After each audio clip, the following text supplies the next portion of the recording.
Hi, everybody. Today we are joined by Sarah Perry, who is the Sober Joy Coach. Welcome, Sarah. Thank you so much, Tara. I'm so looking forward to our conversation today and grateful to be here. So grateful to have you here. And people might be thinking, Sober Joy Coach, what's this got to do with grief? Mm. But I believe that there's a lot of grief when we decide to get sober. And we were introduced by the wonderful Marcy Cruz Yes. and felt that this would be a really worthwhile conversation because I always like to have a couple of interviews which are not specifically related to the death of somebody. So perhaps first you could introduce yourself a little bit more and tell us how you became the Sober Joy Coach. Yes, I would love to. Thank you so much for that introduction. And yes, to our dear friend Marcy, who connected us and invited us to have this conversation about the relationship between joy and grief and how that can show up in recovery specifically, because that's something that we both connect on. I came to be the Sober Joy Coach because for me, joy was the anchor of my personal recovery journey. Joy has always been the spark that has guided me forward. And I truly believe that a recovery process, any healing journey, is about coming home to ourselves. And the best way that we can do that is by connecting with what feels joyful to us in this moment, in the world, and on this day. And so for me, it all comes down to joy. And I always like to talk about joy is not a means of bypassing grief or any challenging feelings we might be encountering. It's about our center. It's where we're coming from. We're starting from a place of joy and gratitude so that we can encounter with our full resilience and our full faith and our full trust and our full toolbox, if you will, the most difficult things in life that certainly show up when we're going through a recovery journey or we're going through any sort of grieving process. So I think the shortest answer is that I spent the past decade of my life going through a healing journey that involved addiction, recovering from disease, various losses, and really had to come to know myself in a new way.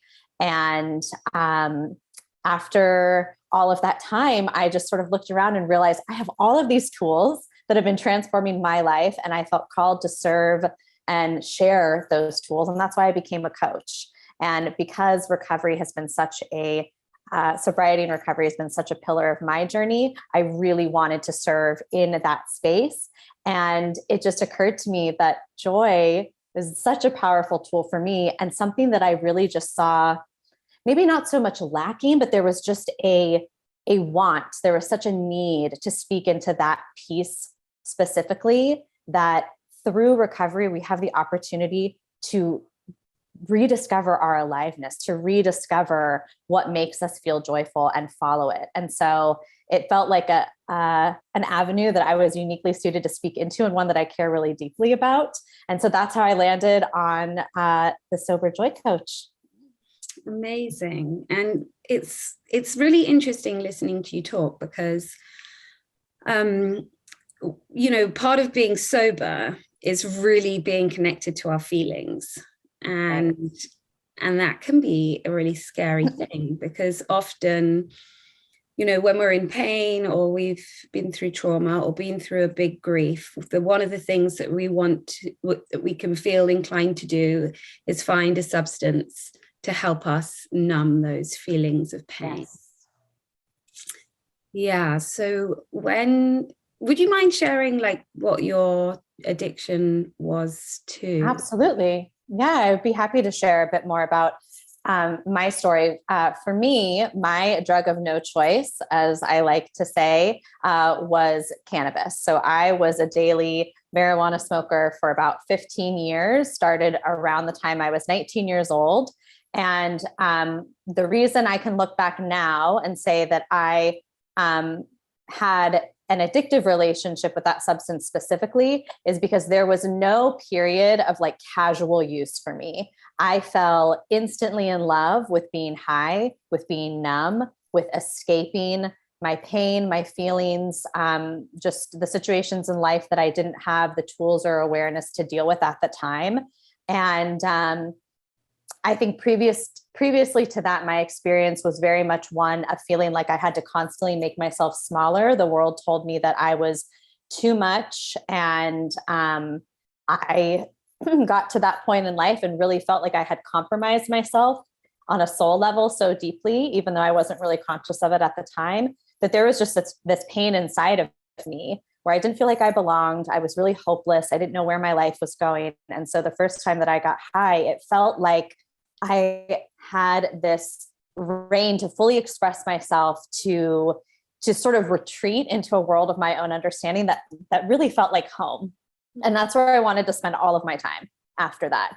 And so that's what I did for a really long time. And my journey also included, drinking regularly, recreational drugs. And really, if it was something that allowed me to feel high, escape, sort of not have to deal with the demands and pain of the present, I was game for it. So I can certainly see that I had a negative relationship with a lot of substances, but for me, it was all like weed was my anchor, and it was the substance that I was powerless over, meaning that it had all these negative impacts in my life. But even when I wanted to stop, I couldn't, because I felt like I didn't know how to survive without it. And when you are engaged with anything for longer than, a decade, even a couple of years, maybe even a couple of months, it can be really hard to imagine coping any other way, because it was my number one coping strategy for a really long time. And a piece I always like to speak into is a part of that with marijuana specifically is that culturally it's very, similar to drinking. It's very accepted. It's very normalized. And one of the differences between alcohol and cannabis is that there's sort of a conception that it's not addictive, that you can't get addicted to it. It's a natural herb and all of this, right? I'm from California. Weed culture is very prevalent there. And so that was a narrative that I accepted for a really long time of like, this is not something that you can have a problem with. So I made it a me problem, because it can't be, this isn't even a drug. So like, how can I actually be addicted to something that you can't be addicted to? So that was a narrative that kept me trapped for a really long time. And I'm very grateful that my recovery journey started with, well, one, knowing I just needed to stop what I was doing, because I had done enough personal development and healing work at that point to realize this is not helping me this is not my healthiest self. This is not helping me pursue my higher power, my highest self. And so I'm very grateful that I found my way into a 12-step program that was specifically centered around marijuana, because that just dismantled all of those beliefs that had really kept me trapped. So thank you for inviting me to speak about that, because I do think that can be a unique experience and one that's not talked about often. And so it's really important to me to advocate for, just a more well-rounded understanding of the impact of cannabis specifically, and that it is something that you can have a negative addictive relationship with, and that you can recover from it just like any other substance. Thank you for clarifying that. And while you were speaking, I was thinking how, the substances that we choose to numb out on, they sort of become like our best friend, if you like. Right. Mm-hmm. And so when you decide that you don't want this relationship anymore, that, brings up a lot of fear, anxiety, worry. Who am I going to be without this in my life? And how am I going to function without it? And the grief that comes with it. I mean, very for much. You personally, how was that experience? Yes, I love this question, because I think that issue of identity is so important. And I think it's something that really can keep people from pursuing their own healing for quite some time, because you can't imagine what your life is going to be like without this relationship. And it truly does feel like this is something that I would joke about, but is also very powerful of like, it feels like you are breaking up with a toxic partner. Like I remember at one point writing like a breakup letter to weed of like, these are all the reasons why I loved you and you were great for a certain amount of time, but these are all the reasons why it's not healthy for us to be together anymore. And I really struggled with redefining my identity. And I think that happens for a couple reasons. One is you've been in this relationship, this habit for a very long time. And, you know, we all have our sort of public personal personas, but then also our private ones. And I didn't know who I was without doing this every day, or I didn't know how to get through every day without having this habit to lean on. And then I also think the social aspect is really important.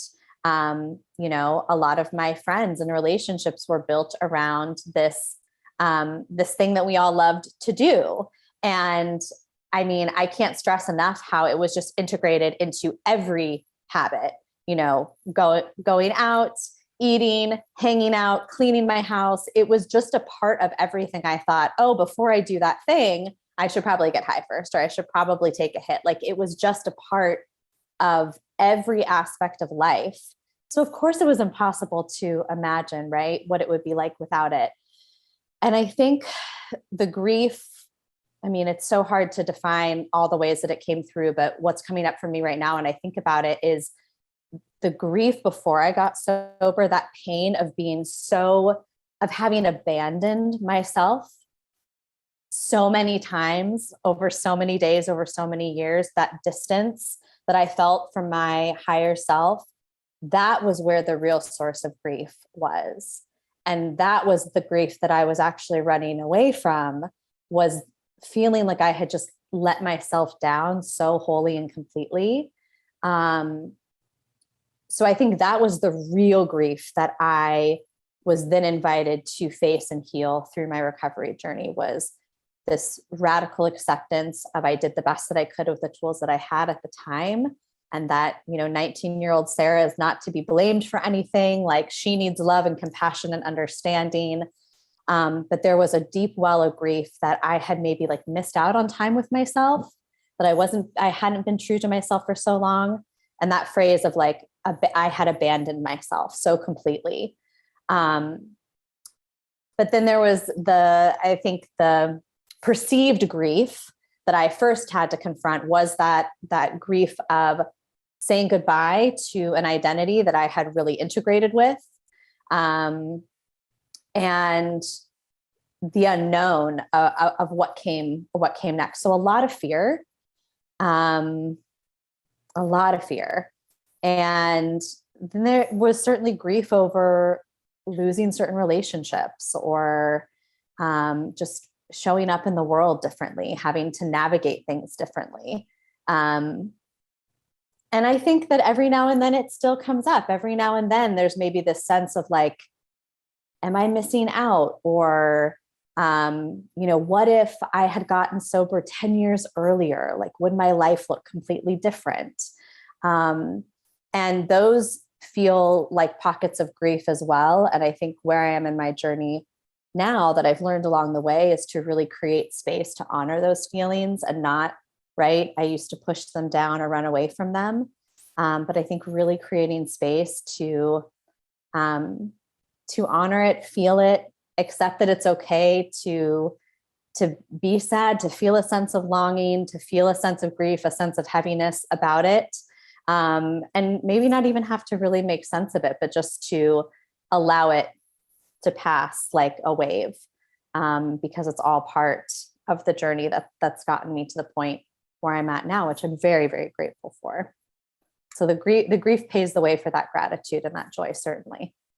Yeah, it's very interesting listening to you speak, because what you're saying sounds so like the grief that we normally talk about, and that you look back and you think, should I have done things differently? Would I have, you know, right. Guilt perhaps comes up, talking about it in waves.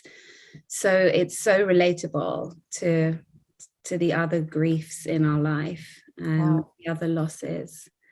And, you know, for you personally, did you find anything, you know, thinking about people who may be listening to this and thinking that they really relate, and like, how could they make these changes in their lives? Like, what steps did you take to support yourself in your recovery?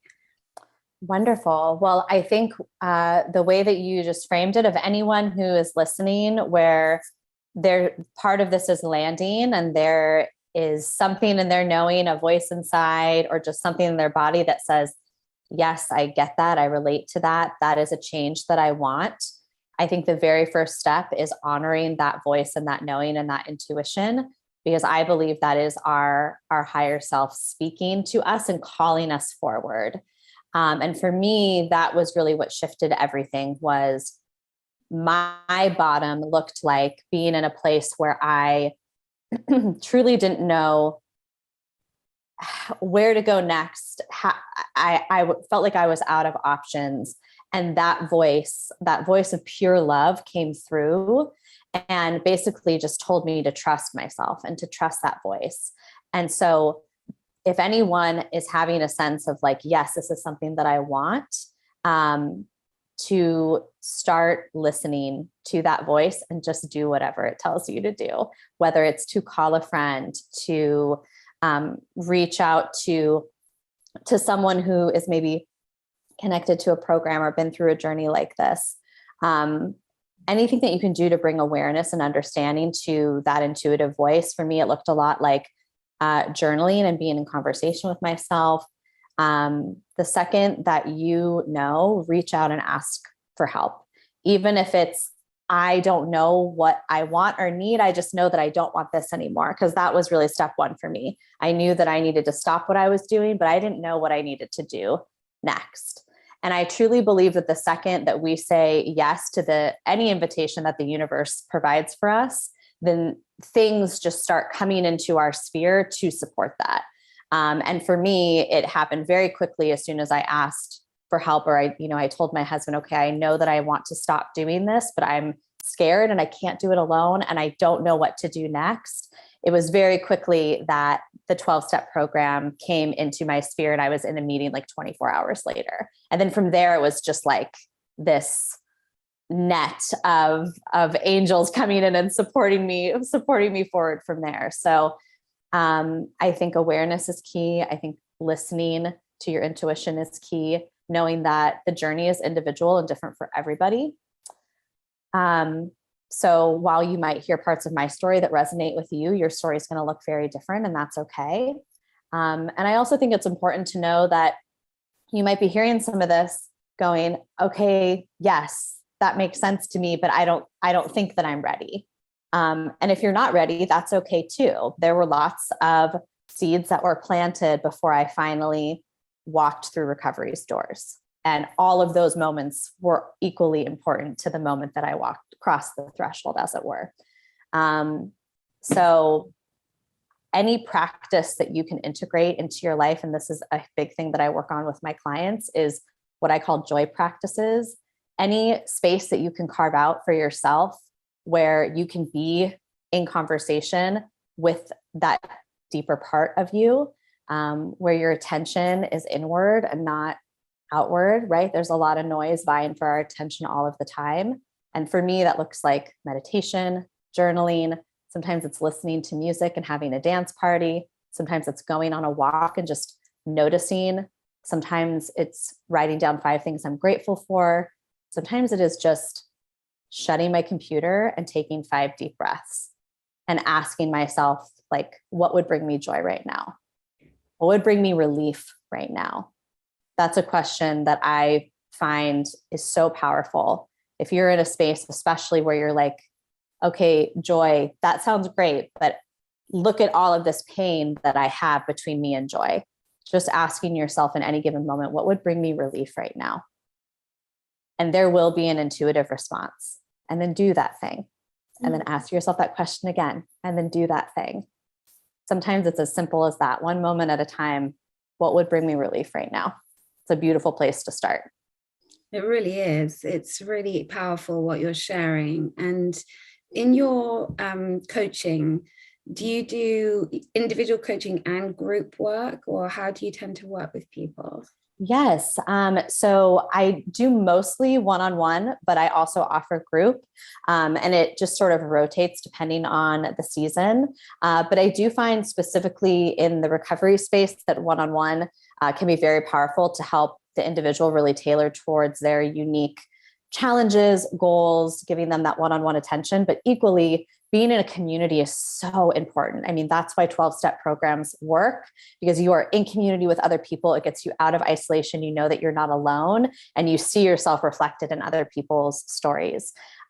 So every week I do offer a free support group for women in recovery. It's called We Recover, Women Empowered Recover We.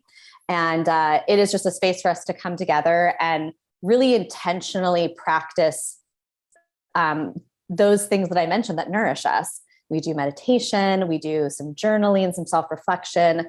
We often do a reading that inspires our shares. And then we open the floor and just let people share. So it's important to me to create space for both, because I know that they're both so valuable. So group and one-on-one with coaching. Amazing. And actually, I mean, again, with talking about connection and being in community and how important that is for recovery. Mm-hmm. And I was thinking about my own experience that because I have been in, in OA recovery, and I was so inspired by those groups and the healing power of them that I knew that I really wanted to include that in my grief work, because again, I feel that when we're grieving, a lot of us do have a tendency to isolate or not know where to go with all of these feelings, because they can be hard to articulate. But when we sit in a group and we listen to other people, then we're able to really understand a little bit more about what's going on for us internally. I think one of the most beautiful aspects of any community support group that you happen to be a part of is that you see yourself connecting with people from all walks of life that you might not otherwise have a reason to sit down across from them and hear their story. And I come from a theater background. I believe in the power of story above all else for healing and for connecting and just understanding the human experience. And right, it's ancient, it's sacred. And that's what I see at play when I go into recovery rooms, is someone that I might have passed on the street and had no reason to understand their life and their journey and what they're walking into the room with. It's such an honor to be able to hear their story, and then to see there could be nothing else about your life that right is similar, but then you empathize so deeply with them. You see yourself reflected in them. And that, like, I'm getting chills right now, just thinking about those moments are so incredibly powerful. So I love that you're offering that for your community as well, because it's everything. It truly, truly is. And it was making me think about something earlier that you had mentioned about you were married when you decided to. Yes, recently married when I decided to get sober. Yeah. So I'm imagining your husband may have liked to use, to get stoned together, because often that's the people that we connect with. And so did that feel, I'm making an assumption that he could have, right. But was that a scary thing to think, is he going to love and accept me if I'm not stone Sara anymore? So interestingly enough, and stoner Sara was totally like, when I think of like my identity that I had to break up with, that's like California stoner Sara, that's like 100%. And now I sometimes still refer to myself as like a sober stoner. It's like, I still have a lot of the same like affinities, but I just do them sober now. But interestingly enough, my husband was the first person that I was in a relationship with who was not a stoner buddy. And that was a huge game changer and reason why I was able to launch in to my recovery journey, because all of my previous partners and relationships, that was a cornerstone of what we did together.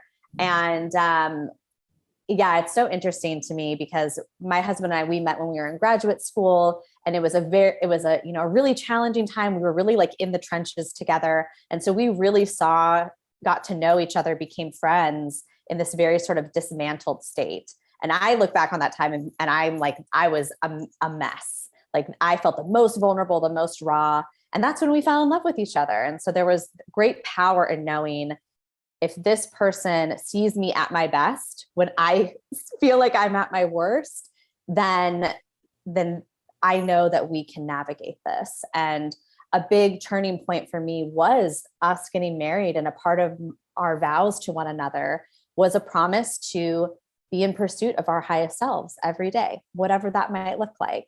And so once I had said that out loud, right, at that point in my life, I didn't have the belief in myself that I was worthy of unconditional love, but I knew that he was.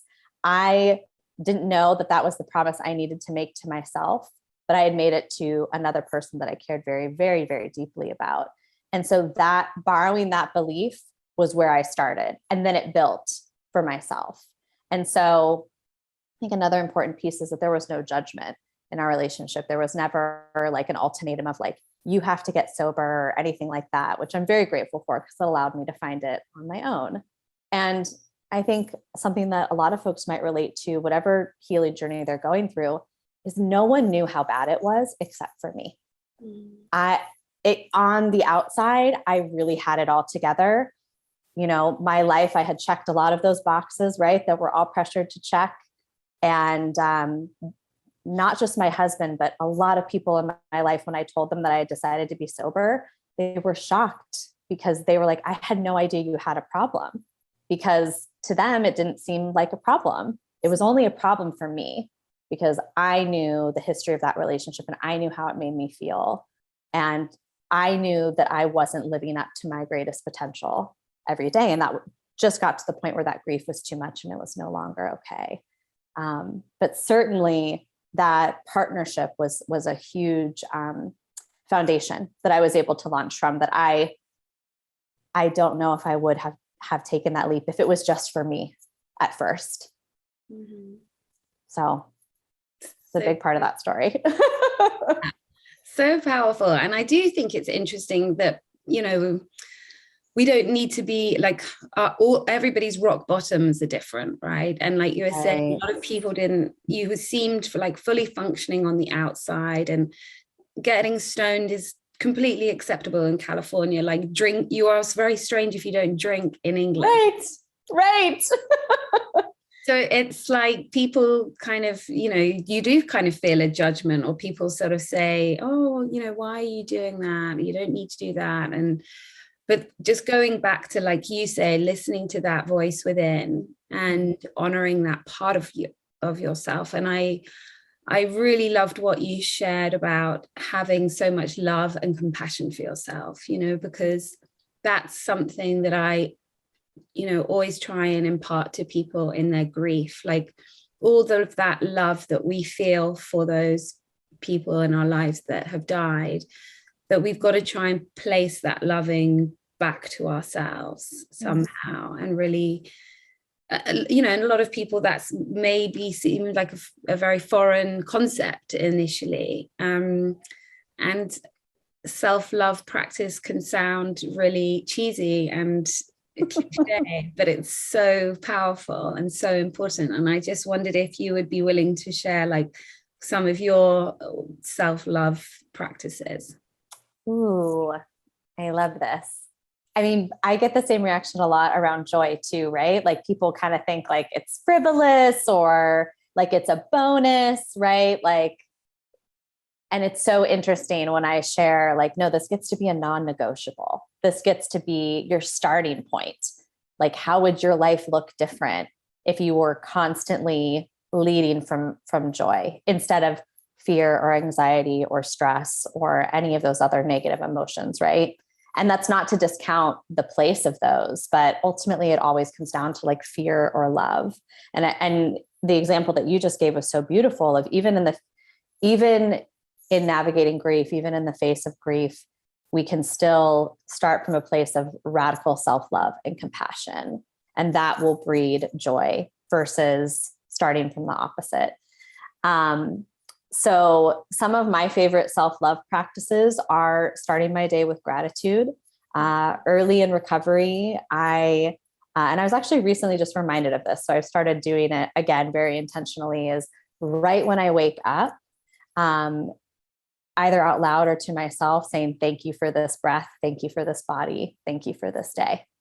because there were a lot of days where, looking back, it is a miracle to me that I am alive and that I am here. And I recognize that every day is a gift.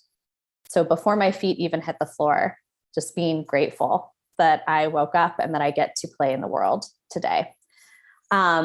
Play is a huge part of my self-love practice. Again, I come from a theater background. I've always been a big kid with a big imagination. So I will admit that play comes very naturally to me, but being playful and being silly. And I think one of the best ways that we can engage with that is putting on music that makes us feel good and having a freaking dance party in your kitchen while you're making coffee, like before you check your email, before you engage with the world, like just play with yourself and your kids and your family, your roommate, whoever it might be. Like, a big guiding quote for me is, can you remember who you were before the world told you who you should be?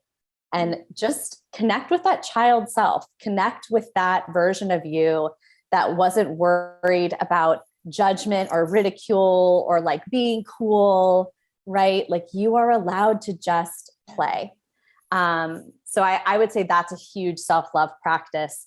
And my non-negotiable is that every day I carve out space for moving my body.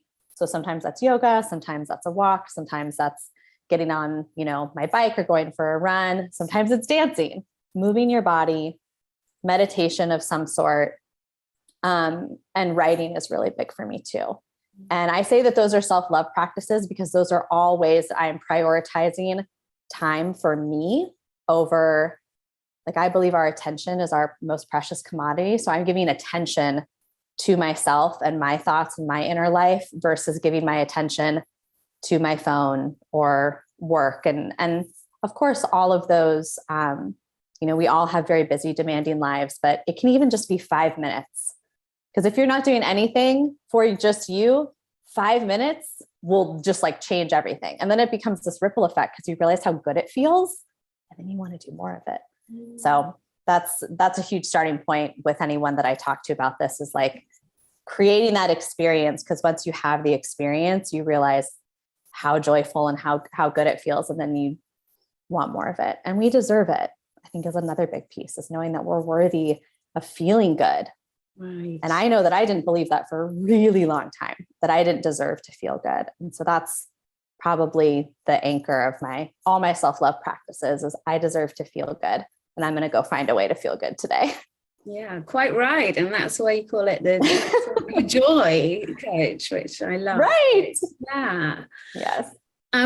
So my last question is, it's completely your own interpretation, like, of what you think conscious grief looks like.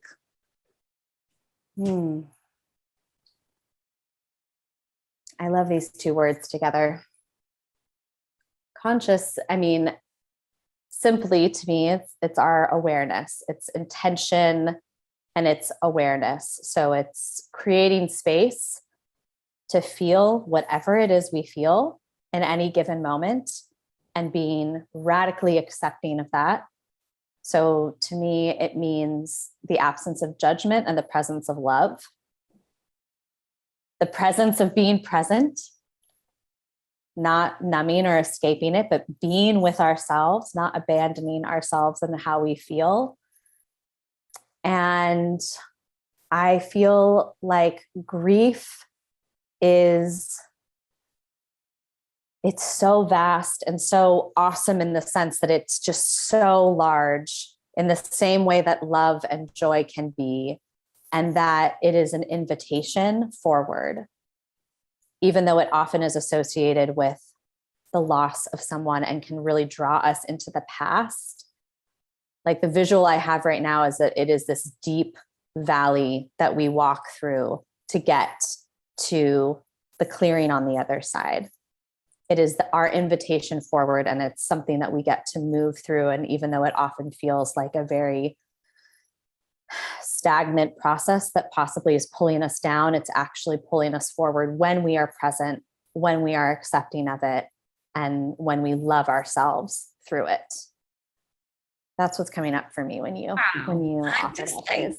That's amazing. That all came downloaded. Yeah, that's really beautiful. Thank you. Thank you so much, Sarah. It's been really amazing talking to you. Is there anything else that you would like to share before we wrap up? Well, I mean, there's a reason why I have it on my wall behind us, but joy is now. And I think that the most important thing I always want to leave people with is that you are worthy of feeling good. And I invite you to prioritize your joy today. And whatever comes through for you, to just embrace it. And then just repeat, just keep doing it. And you'll just create more and more and more. Amazing. Follow it. Amazing. Thank you so, so much, Sarah. It's such a joy to speak to you. Absolutely. Such a joy. Likewise, my friend. And thank you to everybody for this series. Listening and watching. And we'll obviously put Sarah's information below this, and so you can find her and her website and all of her work. So thanks, everyone. Bye. Thank you.